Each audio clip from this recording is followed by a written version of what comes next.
De volta com o nosso programa e vamos falar de um assunto muito sério.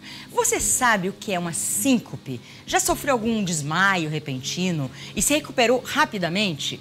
Caso sua resposta tenha sido positiva, tome cuidado, pois a síncope ou o desmaio repentino podem acarretar inúmeras alterações orgânicas, como doenças cardiovasculares, distúrbios metabólicos e tantas outras que o cardiologista André Dabarian, que é nosso parceiro que já veio aqui, que é excelente, que ele vai contar tudo isso pra gente, o que pode acontecer numa síncope dessa. É normal, doutor, uma pessoa ter síncope? Que idade que ela tem, geralmente? Qual a causa disso?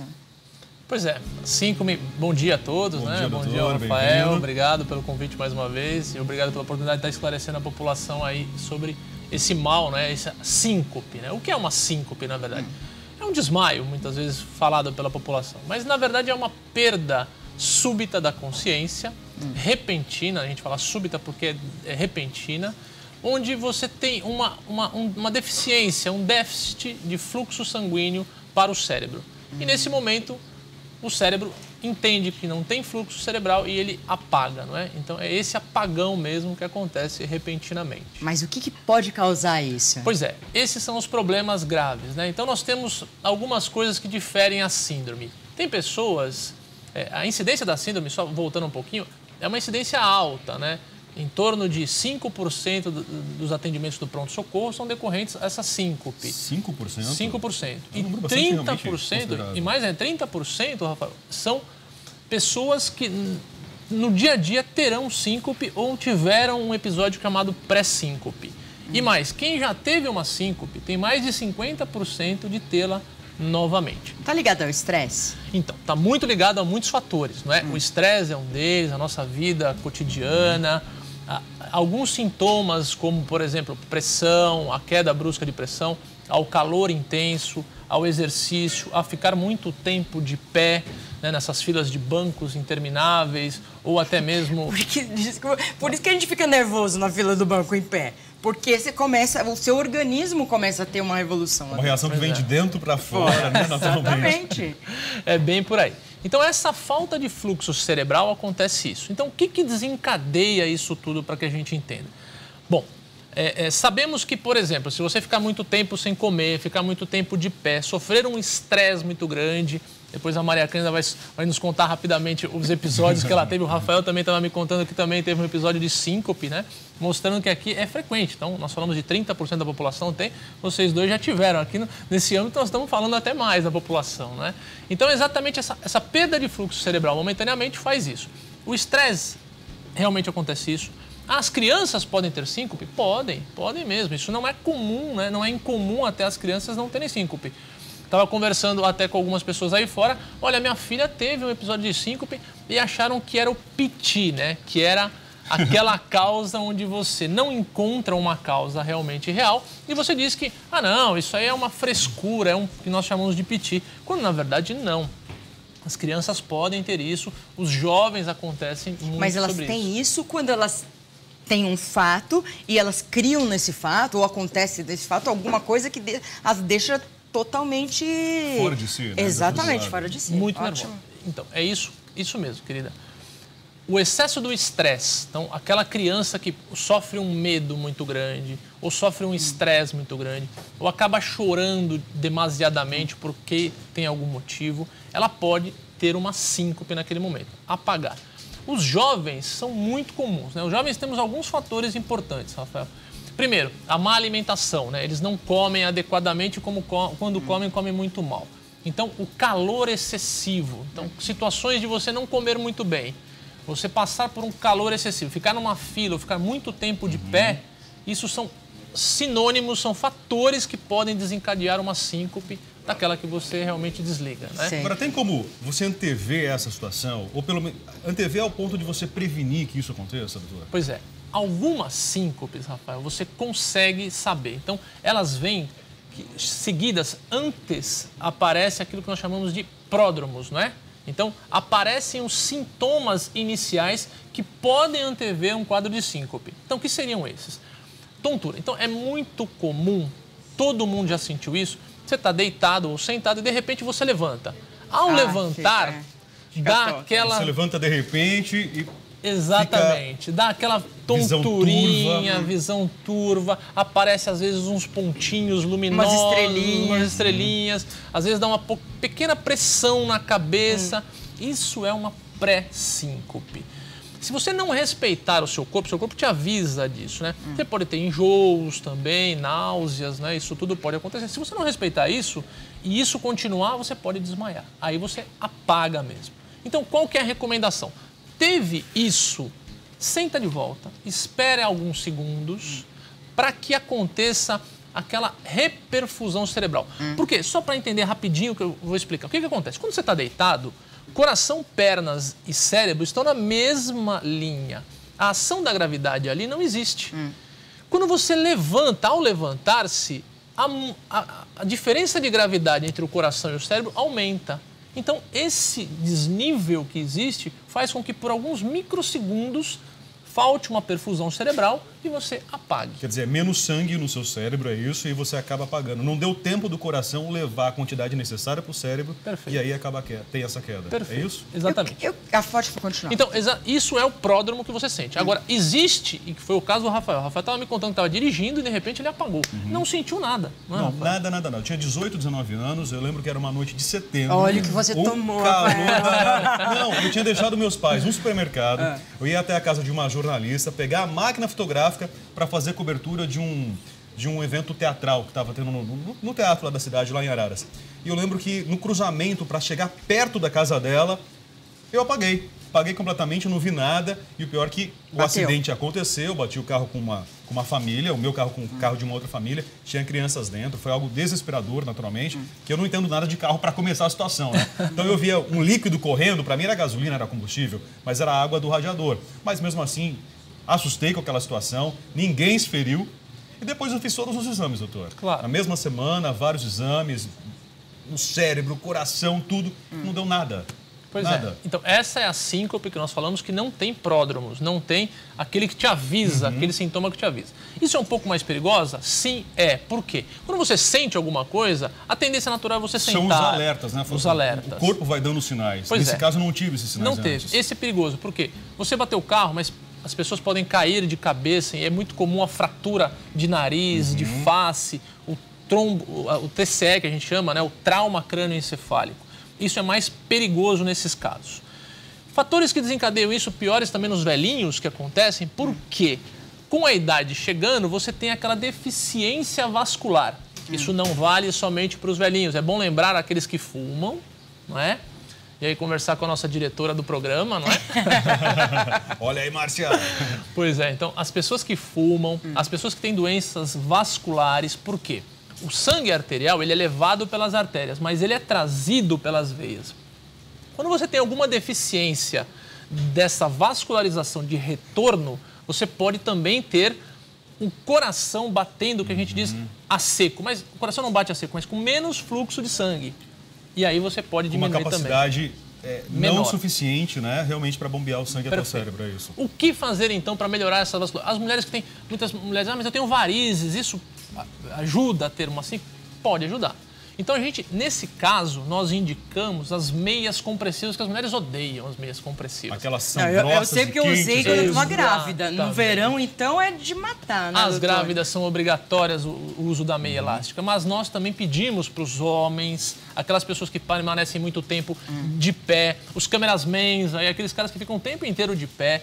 Seria muito interessante. Quando viaja muito tempo de avião. Perfeito, eu já comprei uma meia dessa 3/4 numa lojinha perto do aeroporto. Para viajar de avião. Ou no aeroporto. Para viajar de avião, porque você fica muito tempo parado. E aí você tem um fenômeno da trombose, que é um outro capítulo que a gente pode até vir conversar outras horas. Mas esse fluxo voltando com melhor velocidade favorece ao não aparecimento da síncope e ajuda muito mais os pacientes em relação a isso. Eu queria voltar a uma história de criança que você estava falando. Eu sempre me interesso muito por criança, porque eu tenho criança, né? Você falou que um estresse desencadeia, às vezes, a síncope. Então, eu fico imaginando aqueles pais que a criança tem medo de escuro. Ou a criança não quer fazer um esporte ou tem medo de andar de bicicleta, está lá aprendendo. O pai, não, tem que ir, pum, empurra a criança. Ou tem que ir no escuro e vai com a criança no escuro e a criança fica apavorada, desesperada. Enfia a criança pode ter contra uma o trauma. síncope. Eu tô certa? Tá certa. Pode realmente ter isso. Então, esses estresses, sobretudo para as crianças, podem levar a um desencadeamento de uma síncrope. Então, medo excessivo, o choro excessivo, uma situação de estresse, uma pressão muito grande para as crianças, pode levar a um quadro sincopal. E aí, isso cabe muito aos pais e ao pediatra, né? Então, por exemplo, estava conversando com a moça ali fora, ela disse que o pediatra disse que era um piti. E a mãe também, não, isso é frescura. Quer dizer, para nós diagnosticarmos, para chegarmos a um ponto e dissermos, olha, é um piti, você precisa excluir algumas causas. Então, pode ser uma situação que a criança esteja criando? Até pode, mas você não pode tratar como primeira hipótese que seja isso. Então, vamos fazer os exames que o Rafael falou que fez, né? Depois a gente pode até falar um pouquinho dele, que tem alguns exames que nos indicam se você tem ou não tem uma síncope, se você pode ou não pode vir adquirir isso, né? E essa síncope é só o desmaio? Não é vômito, não é dor de cabeça, não é nada. É só o desmaio. O pré-síncope é esse. Você pode ter aquilo que nós falamos, né? Turvação visual, náuseas, enjoos, pode dar tudo isso. O coração, realmente, você tem alguns distúrbios, isso pode mudar. Você tem os sintomas pré-sincopais. E tem alguns que não tem. Então, nós falamos o que você não tem é mais perigoso, porque geralmente você pode cair e se machucar. O que você tem, você já se manifesta numa... Olha, vou sentar, vou ficar um pouquinho parado. Isso é o que nós fazemos. Bom, uma vez diagnosticado, olha, meu filho tem síncope, ou eu tive uma síncope... Que é o meu caso, né? Eu tive uma síncope, embora faz quase 20 anos. Pois é. O que fazer? Então, não faço nada? Não. Tenho medo sempre de ter outra? Exatamente. Então, a primeira coisa é procurar realmente um médico especialista. Muitas pessoas também confundem síncope com desmaios e crises convulsivas, né? Epilepsia. São diferentes. Na síncope você não tem aquela coisa de tremores musculares, né? Que nós chamamos tônico-clônicas, que o seu corpo fica tremendo. A síncope é rápida. Desmaiou, levantou. É a mulher que está casando, na hora do altar, ela, pumba, cai. Ela sincopou e rapidamente. Emoção. É muita emoção, exatamente. Ou o noivo também, que eu já vi. O noivo também. É o pai que vai na maternidade assistir o parto e cai. O parto e cai, é muito comum. Então a gente sempre faz isso, deixa uma cadeirinha, pai, senta aqui, fica quietinho aqui, porque você pode cair. É o cara que vai tirar o exame de sangue e ele já sabe, eu não posso ver sangue, eu vou desmaiar. Então a gente deixa o cara deitado e tira o sangue. Então, se você tem isso, vamos fazer uma investigação. Quais são os exames que a gente avalia? Então, o primeiro é o ecocardiograma. O que é o ecocardiograma? É aquele ultrassom simples do coração, onde passamos um gelzinho no coração e vemos absolutamente o coração, a estrutura anatômica do coração. Depois, podemos fazer um eletrocardiograma, que é um exame muito simples também, que é aqueles dos traçadinhos. E um Holter. O que é o Holter? O Holter é aquele aparelhinho que você leva para casa e fica monitorizando o seu coração durante 24 horas. Exames extremamente simples que nos diagnosticam se você tem ou não tem algum problema no cardíaco, ou seja, se essa síncope não é cardiológica. Mais da metade, 80% das síncopes não tem problemas no coração, mas elas existem. Agora, você precisa descartar essas causas cardíacas, que são as mais importantes. Por isso que temos um cardiologista. Pois é. Eu quero agora que a Maria conte pra gente a história da síncope dela. Que, gente, aliás, foi uma aventura cinematográfica, né, Maria Cândida? Vou tentar resumir. Foi algo que eu fiquei muito nervosa mesmo, doutor. Eu era repórter do SBT Repórter na época, já em 98, 2000, por aí. Me mandaram fazer uma reportagem sobre desmanche de carros. E aí eu tinha que ir no helicóptero e vendo onde que tinha desmanche e tudo. Bom, só sei que o comandante era o comandante Hamilton, que é famoso, nacionalmente famoso e tudo, e ele sabe fazer bem essas coisas de meio pegadinha, né? E eu não sabia de nada. Aí ele falou assim, tá acontecendo alguma coisa lá embaixo, tá acontecendo.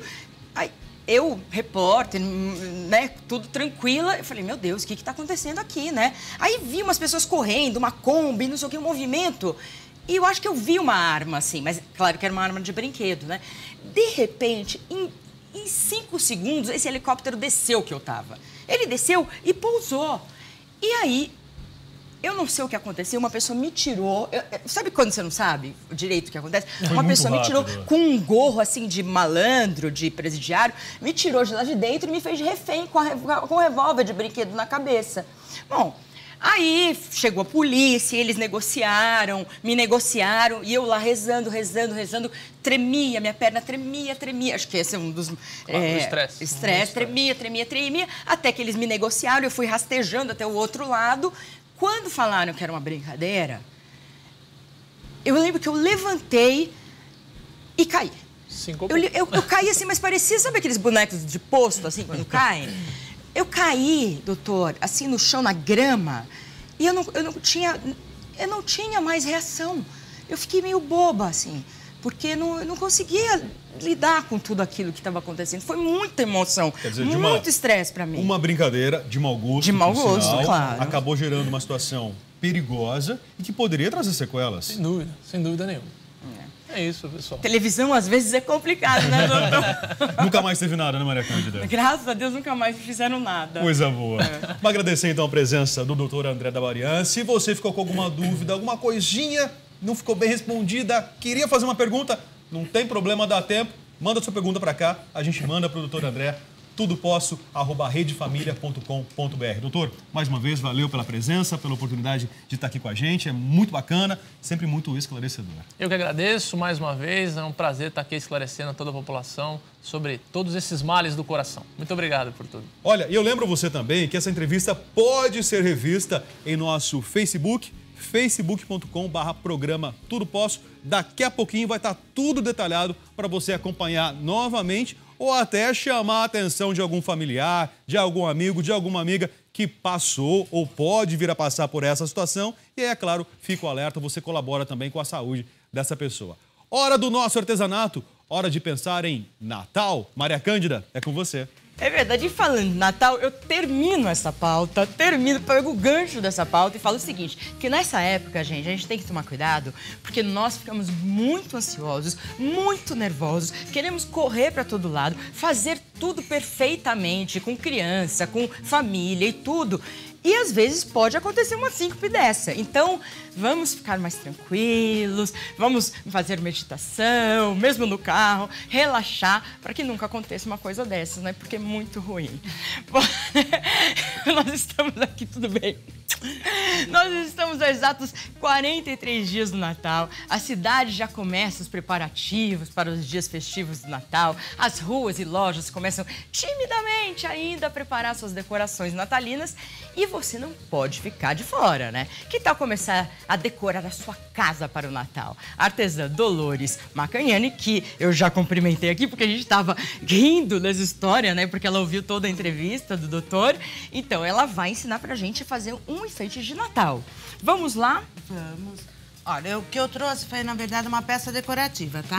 Eu vendo ela, a gente trabalha nela como uma floreira, tá? Mas a gente faz uma adaptação também para um suporte de vinho, né? Eu coloquei, você pode colocar as tuas velas de Natal. Então é uma decoração bem legal para mesa natalina. Aqui no meio, então, em vez de ser daqui... Em vez de você colocar um vasinho, né? Você pode colocar uma garrafa. Uma garrafa, você pode colocar a vela de Natal. Usar a criatividade, né? Entendi. E fica uma decoração então, o que bem você legal. vai fazer é essa base aqui, né? Isso, eu vou ensinar como que faz. E esse personagem é o quê? É a rena, né? Ai, Maria Cândida é a rena. Eu já vi 30 mil vezes aquele filme Frozen que tinha a rena. Essa é a famosa rena do nariz vermelho. É a rena do nariz vermelho. É que ela tá toda assim, né? Parece que tá com frio, né? Tá charmosa. Exatamente. Bom, aí tem um boneco de neve também e o Papai Noel. Tá? Você trouxe o Papai Noel, claro, Na né? verdade, assim, já é um kit pronto, tá? Mas existe uma dificuldade de como começar a pintura, tá? Então, o que a gente faz? Primeiramente, ele tá em MDF, ele tá a peça toda crua, né? Isso aqui você compra em loja de artesanato. Isso, a gente vende já o kit pronto, tá? Esse aqui, no caso... É o Papai Noel. É o Papai Noel. E essa parte aqui? Essa aqui, ó. Ele vem todo pra você recortar. Tá bom? Vem a peça crua. A gente faz o quê? Pinta de branco para poder passar a pasta para artesanato, tá? O que você faz? A ideia... parece uma nevezinha, né? Isso. Você pode também usar a criatividade, colocar bolinhas... Deixa eu mostrar para eles que parece uma nevezinha. Olha, a gente tem que entrar no clima de Natal, né, gente? O clima de Natal é aquela coisa invernal e tudo, porque Papai Noel surgiu lá na Finlândia, né? E era frio quando ele surgiu. Então, nós que estamos aqui nos trópicos, a gente respeita essa coisa da neve do Papai Noel. Do Papai Noel. Olha, com a pasta para artesanato, gente, rejunte de parede, o que você conseguir dá esse efeito para ficar imitando a neve. Bolinha de isopor, bem miudinha, também dá um efeito bem legalzinho, tá? Então, só que primeiramente passando a base branca. tá? Ó, ele vai brincando com a peça toda. Põe sempre mais um pouquinho, né? Tem assim, você gosta mais, alto, pessoa mais retinha, mas eu acho que esse efeito fica bem legal, ó, tá? E seca fácil? Então, esse daqui você pode usar o secador de cabelo, soprador, ou deixar Isso aqui, secando. o que é mesmo? Essa é uma pasta para artesanato. Ela é para textura. Tá, Você pasta faz para artesanato, gente. Você faz E tem várias cores? Tem. Eu utilizo essa que é branca, que nunca fica branca, a gente acaba pintando, né? Ela fica uma cor neutra, mas existe de outras cores também, tá? Certo. Então, se quiser fazer o Papai Noel num gramado, por exemplo, Também pode ser. pode. É uma ideia bem legal. O que você faz? Reserva, né? Fizemos isso, você reserva. O recorte do Papai Noel, como ele vem assim, a gente acaba recortando ele todo, porque você vai cortando bem rente. Que dá já o tamanho certo do MDF, ó. Eu não sei porque eu não tenho ido em loja de artesanato, mas deve estar cheio de coisa de Natal, Já né? tá cheio de cor. Nossa, deve ter uma delícia, deve estar uma Os delícia da gente shoppings visitar, já né? está decorando. Não, mas os shoppings a decoração, que são especialistas que fazem, mas o legal é a gente ir numa loja de decoração e comprar todas essas coisas que nem você ensinou a gente aqui, né? E também fazer, né? Porque é gostoso fazer, pegar as pecinhas e produzir, colocar na tua mesa. Então, o que eu falo é comprar, por exemplo, o MDF, comprar a tinta, comprar essas coisas para fazer mesmo. Eu dou aula, o pessoal compra o material, pode fazer a aula também. Tá, olha, recortamos ele bem rentezinho, tá? Que é esse efeito aqui, ó. Ele fica... Vou mostrar. Tá? Sem o branco, bem direitinho. Feito isso, você reserva. O que a gente vem? Para ficar com a pintura de Natal, a gente utiliza para a parte de cima tinta branca, acompanhando o teu desenho, que nem aqui a Rena já não teve a necessidade. O Papai Noel, qual que é a ideia? Que você pega com a tinta branca, aonde está branco, você pinta de branco. Ó. Que nem aqui o topo, que é a cabeça do Papai Noel, tem que ser branco. Aqui também, que ele tem a barba, vai precisar ser branco aqui do lado. Então, ó, na roupa vermelha, vermelho. Você vai seguindo aqui, ó, pelo recorte, dá pra você ver a cor, tá? Qual a dica? Pintou todinha a cabecinha dele, já ultrapassa. Venha pra dentro com a cor, tá? Por que a gente vai borrando as cores? Se na hora da decopagem andar um pouquinho, ele não fica aparecendo o MDF. Você consegue fazer uma pintura... O que ela tá falando exatamente é isso daqui, ó. Quando você pinta de uma forma bem fácil, quando você pinta isso aqui um pouquinho mais pra dentro, com a cor equivalente à figura, se o Papai Noel ficar um pouquinho mais pra cá, você já tem o vermelho aqui equivalente, o branco equivalente. Isso, aí não vai ficar uma madeira aqui, né, aparecendo. MDF aparecendo, né, porque ele na cor crua. Olha, onde tá branquinho, fui acompanhando o desenho, né? Tá? Vem aqui, ó. Só olhar na própria figura e acompanhar. Certo? Certo. E essa tinta é uma tinta... Essa é a PVA cintilante. Mas você pode utilizar o que você tem em casa. A tinta sem brilho também dá um efeito bem legal, tá? Não precisa ficar presa nas cores. Gente, aqui, ó, já fiz a parte de baixo também. O preto da bota. Da bota. Sempre, ó, borrando, tá? Feito isso, que é esse aqui, ó. Esse aí já tá pronto. Já está pronto, né? Então, ficou branquinho. Tá. O que é legal? Na hora da decopagem, que eu tava te falando, às vezes a gente se perde um pouquinho. Se ele andar um pouquinho, ele continua branco, né? Ele continua vermelhinho. Então, não aparece tanto. Se você não tiver esse cuidado, você pode estragar um pouco o trabalho, né? Deixa eu tirar isso daqui. Para decopagem, também o que é bem legal, primeiro você centraliza... Você chama decopagem quando junta tudo? Quando você vai colar um papel no MDF. Ah, tá. Porque decopagem em televisão é outra coisa totalmente diferente. Decopagem, então, para você é quando vai colar um papel. Então, assim, no artesanato, guardanapo no papel, colar no MDF, o papel para colar, tá? No tecido também, quando você vai colar, tudo isso é decopagem. Tá bom. Tá? Ó, o que a gente faz? Centraliza, né? Vê direitinho. uso a cola gel. Por que eu uso a cola gel para decopagem? Principalmente nesse, né? Porque, ó, você cola, se ele andar, dá pra você levantar, dá pra você mexer. Colou a parte de cima, prendeu, vira. Aí que você vem colando a parte de baixo. Porque se você passar a cola primeiro e vir com a figura em cima, pode dar errado, né? Aquilo que eu te falei, dela andar um pouquinho, então assim, um pouquinho é E essa cola é aceitável. forte? Essa é uma cola boa, é cola para decopagem. Cola Tá escrito gel. cola pra decupagem. Isso. Ah, tá. Decupagem, G-E. Decopagem. Já em televisão é G-E-M. Decupagem. Então, é diferente. Ai, acabei borrando aqui. Ó, feito isso, colou a peça, que deu esse efeito. Ainda assim, se você ver, sobra um pouquinho, tá? Aí a gente entra com a lixa de unha, retira bem devagarzinho o excesso, olha, e nem estraga o teu trabalho. Tá. Ó, só pra você, ó, ver aqui que deixa ele com acabamento, tá? Gente, na dúvida, toda a decopagem, a gente sempre procura usar também um verniz que seja à base de água. Esse, por exemplo, só pode ser à base de água, tá? Se tiver um verniz à base de solvente, sai toda a figura, ok? Ok. Então, deixamos ali secando, voltamos para a plaquinha. Aí ela ficou muito sem graça, assim. O que a gente faz? Pinta ela de branco, né, que tá amarelado. Eu pinto.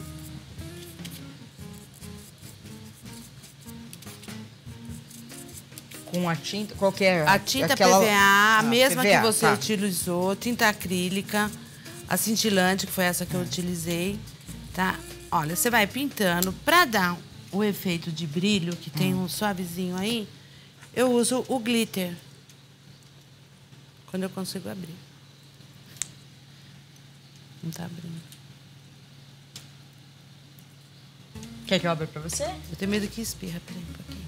Daí eu vou ficar cheia de Você vai ficar com muito Ah. brilho. Ó, na própria tinta, a gente já pode colocar o brilho, não precisa nenhum outro produto, porque a hora que secar, já seca junto. Aí mostra Tá? um pouquinho pra câmera, o Mostro. glitter. Aqui, ó, dá o efeito com o brilho.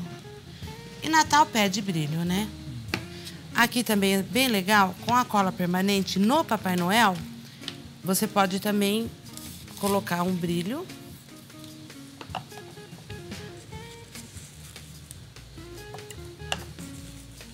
É assim, quanto mais você enfeitar a tua peça, Vai ficar mais bonitinho, mais né? bonitinha ela fica. Olha, onde tá Eu branquinho. gostei do gorrinho do Papai Noel. Então, já vem com o gorrinho, é bem legal. Ó, passamos a cola permanente, colocamos o brilho. Aí você vai enfeitando a tua peça. Isso, primeiramente, você invernizou, tá, gente? Não vamos esquecer de invernizar a peça, que daí dura anos e anos, né? Finaliza com um brilho. Pode Deixa eu mostrar essa daqui. Ó, então ela colocou a cola nesse branco aqui. Polvilhou, digamos assim, o glitter aqui em cima, Isso. né? E o que tá faltando? Nada. Aí a gente finalizou Tá com o pronto. brilho. Eu só não passei o verniz. E aí tô só lembrando assim, não esqueçam. Antes desse passo, passar o verniz. Tá? Olha o Deixar a nosso peça Papai Noelzinho fofo. Isso. Eu coloquei o gorrinho dele. Ah, eu coloquei o gorrinho, mas ele ficou sem enxergar. Peraí. Tudinho. Peraí. Foi de Tá lado. bom, é assim, né? Foi de ladinho. Legal, muito bacana, muito obrigada. Vamos ver aqui só rapidamente o seu trabalho. O que ela estava falando, a gente vê aqui pronto. Olha aqui. Esse aqui tá o Papai Noel, um do lado, outro do outro. E você pode colocar uma garrafa de vinho, uma garrafa de água, uma garrafa de champanhe, o que você preferir. Né? De refrigerante, de suco, enfim. Esse daqui a gente já mostrou. Ah, não, esse aqui é um boneco de neve. Ó, o boneco de neve também você compra, né? Você Isso, compra já vem o e aí kit você pronto. pinta isso e aquilo. E todas as outras, as caixas lindas que você faz e tudo. E é isso aí, não é? Sério? Muito obrigada. Obrigada, eu. Volte mais pra gente fazer as coisas de Natal, mais coisas de Natal, mais enfeites, tá? Pode sim. Ai, só um negócio que eu esqueci aqui de mostrar. Olha essa caixinha para Caixa panetone. Olha que gracinha essa caixinha. Muito fofa. Você precisa ensinar a gente a fazer essa caixinha. Vamos fazer. Vamos fazer? Vamos. Então depois você volta para ensinar a gente a fazer essa caixinha aqui. Deve ser... você compra uma... Decopagem. Bom, depois a gente ensina, tá, gente? Fazer um intervalo bem rápido e a gente já volta.